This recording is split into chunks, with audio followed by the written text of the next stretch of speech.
Morning, ito po marami akong luya. Yan, ang dami kong luya na galing sa hardin. Ito binili ko lang po ito sa palengke. Ito ay binili ko sa palengke, ilan lang. Magtataka kayo kung bakit. Kaunti lang yung nilagay ko. Kasi nagtatanong yung kapatid ko kung paano gawin.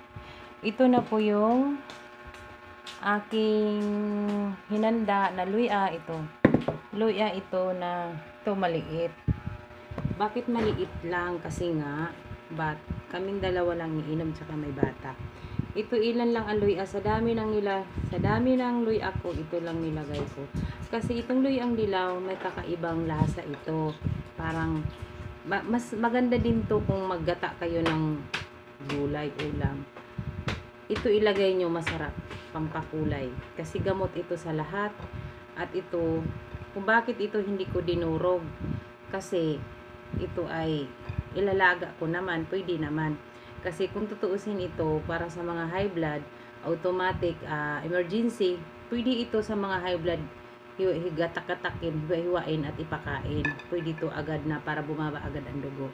So, ito po lahat ang aking ginawa, with kalamansi. Pagkakulo niya at naka-juice na ng kalamansi, nakalaga na, pigaan mo siya, hindi ito isasabay. Ipiga mo kasi para ito ay pampalasa. Pampalasa lang po ito sa iniinom, lalo na pagbata. Kasi pag may lasa, iba talaga ang bata hindi inom pag may ibang lasa. So ito oregano ito. Yan, ipapainom ko rin. Lahat na ginawa ko na sa anak ko yan, piniga ko yan. Pinigaan ko rin siya ng kalamansi kasi yun nga, yan sabi may kalamansi, pero hindi dapat kasi nakakatito sa tao. Ako kasi allergy ako sa kalamansi, kaya nakakati talaga sa lalamunan yung sa taong mga allergy. So hindi ito ilalaga ng buo, gagaya tayo, hiwa-hiwain ko. Pero kung gusto nyo dikdikin nyo. Yan, hinihiwa ko to ng maninipis kasi maanghang to maanghang ito. Yung luyang ito yung nawala ang ubo ko. Hindi nawala yung ubo ko sa gamot. Ito nawala. So, ang ginagawa ko ito, tanghali pagkatapos kumain. Bakit? Kasi, may kalamansi siya.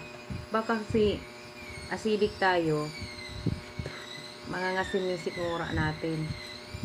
Yeah. Nasa inyo kung gusto nyo rin ng umaga na walang kain, kasi wala namang masama kasi herbal naman ito. Walang masama sa atin na mag-herbal, di ba? Nagawa ko kasi yung anak ko, grabe, hindi na umaalis yung ubo. Gagaling man, isang buwan nandyan na naman. Hindi ko alam kung bakit. So, kung nagtatanong naman kayo kung may TB, wala po. Kasi nagpa-skin test na kami, nagtinusukan na po siya ng tubo papunta sa lalamunan, sa ilong, kasi para makomplema, wala po. Yung result niya lahat normal, wala po siyang TB. Kaya ang tinirada ngayon ng doktor ay sa hika. Sa hika yung mga gamot niya. So, yung ginawa ko para nakakatulong, kasi lahat ginawa ko na para sa anak ko. Ito na, luyang dilaw at saka luyang puti, pinaghalo ko. Kasi, yan, ilalago ko to. Iba talaga ang lasa niya. Ang lasa nito, may kakaiba kasi may dilaw. Kaya kaunti lang yung dilaw kasi may ibang lasa. Sinusuka ng anak ko pag umiinom siya pag walang kalamansi.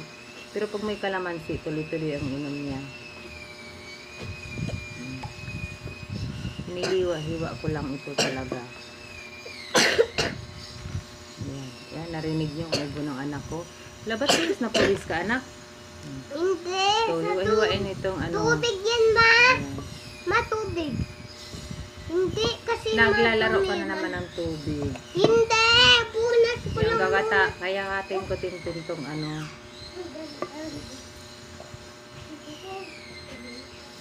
Ito.